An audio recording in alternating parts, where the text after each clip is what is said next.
Welcome students. This is the next lecture of e-commerce, and in this lecture we will be discussing about the legal aspects of e-commerce.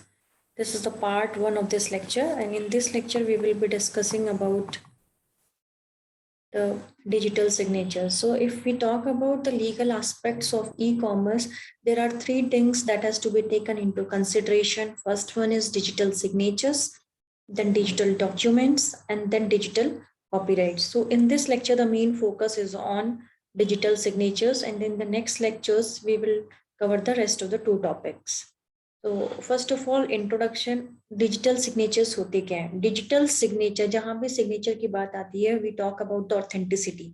हम उसको certify करते हैं कि that has been certified by some authorised user. So it is the best solution for the authenticity in various fields.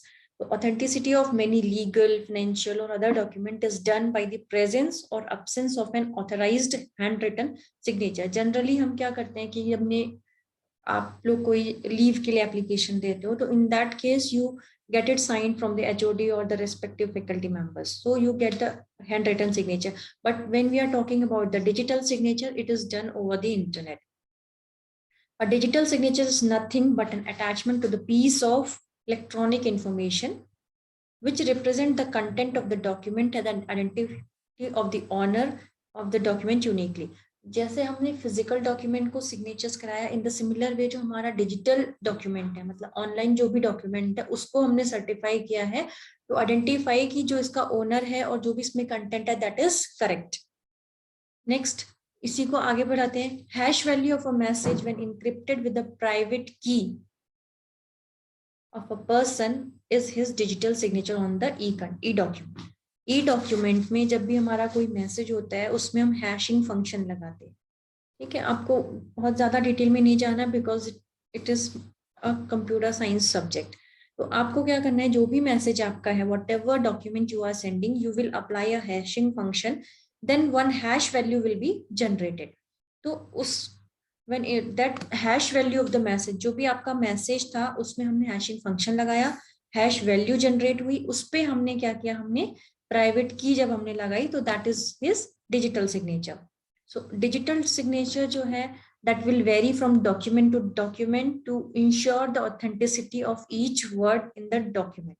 ठीक है, तो digital signature हमारे ई document को वेरीफाई करता है, उसकी ऑथेंटिसिटी को प्रोवाइड कराता है. As the public key of the signer is known, anybody can verify the message and the digital signature. Public key अगर जो भी मैसेज को रिसीव कर रहा है, प्राइवेट की जिससे मैसेज हमने इनक्रिप्ट किया, मैसेज जो भेजने वाला है सेंडर, मान लो मैं सेंडर हूं और आप रिसीवर हो, तो मैंने प्राइवेट की से मैसेज को पहले हैशिंग फंक्शन लगाया, हैश वैल्यू जनरेट हो गई, हैश वैल्यू पर मैंने प्राइवेट की लगा दी, कोई भी एक की लगा दी, उसके बाद वो चला गया. देन जो रिसीवर है उसके पास अगर प्राइवेट की पब्लिक की है तो he can verify the message और जो भी डिजिटल सिग्नेचर्स हैं उसको वेरीफाई किया जा सकता है. Then digital signatures क्यों required है? Why digital signatures? There are three things that has to be taken into consideration. Authenticity, दोनों पार्टीज रियल हैं कि नहीं है, तो सेंडर और रिसीवर दोनों रियल हैं कि नहीं है. तो हमारा to check the authenticity. Integrity की जो भी इंफॉर्मेशन कस्टमर ने दी है दैट शुड रिमेन अनऑल्टर्ड, मतलब उसमें कोई भी छेड़छाड़ नहीं की गई है, जैसी इंफॉर्मेशन थी it is as it is. Non reputation का मतलब होता है डिनायल, मतलब जब हम डिनाई कर देते हैं कि दिस इज नॉट, कि हमने नहीं करा ये ट्रांजेक्शन्स. ठीक है, तो उस चीज को रोकने के लिए digital signatures are very very important. So to use internet as a safe and secure medium for e commerce and e governance. आप जो भी आजकल, ऐसा तो है नहीं कि पहले की तरह हम लोग हर चीज जाके फिजिकल स्टोर से खरीदते हैं. मेरे केस में तो ऐसा नहीं है, मैं तो बहुत लीस्ट वेरी रेयर होता है कि हम लोग फिजिकली स्टोर पे जाते नहीं, तो otherwise everything will be online, चाहे वो ग्रोसरी हो चाहे कुछ अदर चीजें हो, तो we use to deliver it at home. तो हमारा एक तो टाइम बच जाता है, ऊपर से हमें वैरायटी मिल जाती है. So the e-commerce is growing nowadays, so and e-governance too. So for that purpose digital signatures are a must. Then हम बोलते हैं what are the basic requirement for that. अब मैंने बात की थी प्राइवेट की और पब्लिक की. अब प्राइवेट की क्या है, जो एक्सेसिबल है साइनर की, मतलब जो मैसेज भेज रहा है the private key is the one which is accessible to the signer. Signer का मतलब जो उसको साइन कर रहा है या जो उसको सेंड कर रहा है। It is use to generate the digital signature which is then attach to the message. क्या होता है, ये प्राइवेट की किस लिए होती है, ताकि जो भी मैसेज है उसमें हम डिजिटल सिग्नेचर जनरेट कर सकें और उसको हम जो भी मैसेज हम भेज रहे हैं उसके साथ अटैच कर दें। ठीक है। पब्लिक की होती है that will be available to the one who is receiving the message, जिसने वो साइंड किया हुआ मैसेज रिसीव किया है।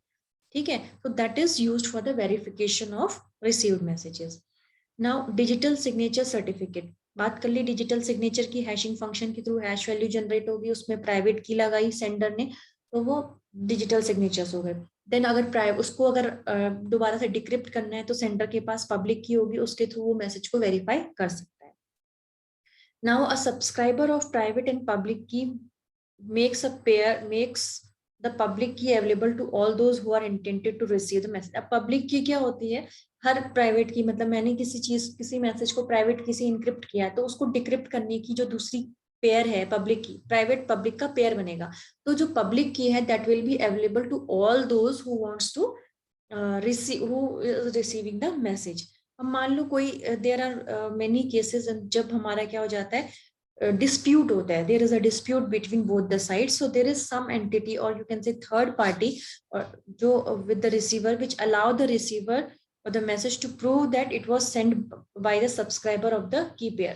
तो उसको बोलते हैं डिजिटल सिग्नेचर सर्टिफिकेट। मान लो कि मैंने आपको भेजा और मैंने आपको कोई भी मैसेज भेजा पर आपको लग रहा है कि I am doing some forging और समथिंग, मैं कुछ गड़बड़ कर रही हूँ, तो जो सब्सक्राइबर है, जो भी थर्ड एंटिटी है, वो क्या करेगी, receiver entity of the receiver that will allow, वो ये प्रूफ करेगी कि जो सब्सक्राइबर मैं ही जो हूँ, वो सब्सक्राइबर हूँ पेयर का, मैंने ही वो जो पब्लिक की है प्रोवाइड कराई है।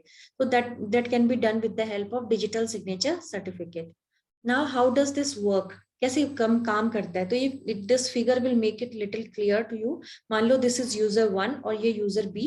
Now user 1 is sending the message which is done, hashing function लगाया गया, एक की जनरेट हुई, उसको इनक्रिप्ट कर दिया प्राइवेट की से, तो ये जनरेट हुआ। Then it is now it is being transferred, इसको मेल कर दिया मान लो। ठीक है। यहाँ पे जाके डिक्रिप्शन हुआ, पब्लिक की लगाई गई और वो मैसेज यूजर बी ने पढ़ लिया। ठीक है। अब डिजिटल सिग्नेचर एल्गोरिदम, डीएसए बोलते हैं, जो यहाँ पे ये लिखा गया है कि साइन डिजिटल सिग्नेचर जनरेट कैसे होते हैं। ठीक है। तो ये सिग्नेचर जनरेशन है, मैसेज था, उसमें एक एल्गोरिदम लगाई है, ये इसके पीछे जाने की जरूरत नहीं है। Secure hash algorithm, this is purely computer science, सब प्रोग्रामिंग से होता है सब। तो उसके बाद हमारा हैश एल्गोरिदम लगा दी हमने, जो हमने पहले डिस्कस किया, दैट इज थिंग। ठीक है। सिक्योर हैश एल्गोरिदम लगाया, देन मैसेज जनरेट हुआ और उस पर डीएसए साइन ऑपरेशन लगाई, तो हमारी सिग्नेचर जनरेट हो गया, ये प्राइवेट हो गया। अब हमें सिग्नेचर वेरीफाई करना है, मतलब रिसीवर की साइड पे मैसेज रिसीव हुआ, दोबारा सिक्योर हैश एल्गोरिदम लगाई, मैसेज जनरेट हुआ, उस पर हमने पब्लिक की लगाई और हमने चेक कर लिया वेदर साइन इज वेरीफाइड और नॉट वेरीफाइड। ठीक है। तो वही चीज है जो मैंने आपको पहले बताई, यहाँ पे हैश फंक्शन लगाएंगे, मैसेज जनरेट होगा, उसमें प्राइवेट की के लिए ये जो एल्गोरिदम है DSA that is use public की और प्राइवेट की के लिए। सेम यहाँ पे रिसीव हो गया मैसेज, उस पर हैश की लगाई, हैश फंक्शन लगाया गया, दोबारा एक मैसेज जनरेट हुआ, उस पर हमने पब्लिक की लगाई, पब्लिक की से हमने चेक कर लिया वेदर द जो मैसेज है वो वेरीफाई हुआ कि नहीं हुआ। ठीक है। ये these are the few examples to make it more clear. जैसे ये this is I have sent this message, I agree, so this has been, signature के बाद ये मैसेज जनरेट हो गया है। ठीक है। ये these are the examples. Now paper signature versus digital signatures, क्या डिफरेंस है दोनों के बीच में। अगर हम बात करते हैं ऑथेंटिसिटी, पेपर की कोई भी फॉर्ज कर सकता है, उसको कोई भी मॉडिफाई कर सकता है, but electronic it can't be modified because वो डिजिटल सिग्नेचर के थ्रू एक यूनिक वैल्यू जनरेट होती है। Integrity, signature of independent, signature independent of the document. मान लो मैं एक में जो साइन कर रही हूँ वही साइन हर डॉक्यूमेंट में होंगे, मेरे साइन जो है वो हर जगह, चाहे बैंक में हो या किसी एप्लीकेशन में, दैट विल बी सेम, वो चेंज नहीं होंगे। बट हम इलेक्ट्रॉनिक की बात करते हैं, that depends on the content of the document, वो चेंज हो सकते हैं। देन हम नॉन रेपुडिएशन की बात करते हैं, डिनाइल की। तो it is very very error prone, बहुत सारे एरर्स होते हैं इसमें। हैंड राइटिंग एक्सपर्ट की रिक्वायरमेंट होती है कि हम एग्जैक्टली सेम जो हैंड राइटिंग है वो कॉपी कर लें, और इलेक्ट्रॉनिक में हमारा नहीं हो सकता क्योंकि जो कंप्यूटर यूजर होता है और एरर फ्री होता है, बिकॉज जो जनरेट होगी वो एक प्रॉपर प्रोग्रामिंग के थ्रू, कोडिंग के थ्रू यूज होती है। नाउ क्या चैलेंजेस हैं इसके, ठीक है, अब हमारा सबसे पहले इंस्टीट्यूशनल ओवरहेड, अब इतना सब कुछ करना है, ठीक है, the cost of establishing utilising certification authorities repositories and other services as well as the quality in the performance of their function. अब हमने बोला कि मैसेज था, मैसेज में हमने हैश फंक्शन लगाया, देन हमने उसमें पब्लिक की, प्राइवेट की या पब्लिक की लगाई, तो इन सब चीजों को करने के लिए कॉस्ट आती है, that has to be borne by the institution, तो इंस्टीट्यूशनल ओवरहेड हमारा बढ़ जाता है। Second thing, subscriber and relying party cost. Hardware to secure subscriber private key may also be advisable. अब क्या है, जो प्राइवेट की है वो हमारी क्या होती है, सिर्फ साइनर के पास होती है, तो वो क्या, उसको सिक्योर करने के लिए भी आप कहीं ना कहीं इसको स्टोर करोगे, तो वो भी हमारी एक उसकी भी कॉस्ट बढ़ती है। A digital signature will require a software and will probably have to pay a certification authority some price to issue a certificate. अब आप डिजिटली काम कर रहे हो तो उसके लिए भी हमें एक सर्टिफिकेशन अथॉरिटी रखनी होगी कि जो भी आपने मैसेज की, जो हमें इशू करेगी सर्टिफिकेट, तो that will also and cost. So overall you can say कि द कॉस्ट हमारी जो होती है कंपनी की वो बढ़ जाएगी।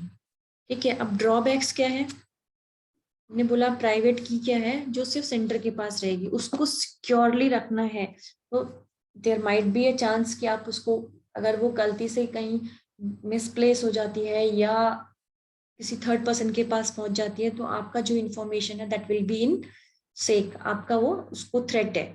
Then the process of generation और वेरिफिकेशन, ये जो जनरेशन है सर्टिफिकेशन का कि हमने मैसेज किया, देन हैश फंक्शन लगाया, देन उस पर हमने पब्लिक की लगाई, so it takes lots of time. तो ऐसा नहीं है कि आपने अभी लगाया और 1 सेकंड में वो जनरेट हो गई, it will take an suffice amount of time. For using the digital signature, the user has to obtain the private and the public key. The receiver has to obtain the digital certificate also. अब digital signature जो किया है user ने, उसके लिए उसको public की चाहिए, प्राइवेट की, और रिसीवर को डिजिटल सिग्नेचर सर्टिफिकेट्स भी चाहिए। तो ये सब चीजें जो हैं ये इसकी ड्रॉबैक है। तो this is all about the digital signature, जो कि हमारा मेनली हमारे ई डॉक्यूमेंट की ऑथेंटिसिटी के लिए होता है।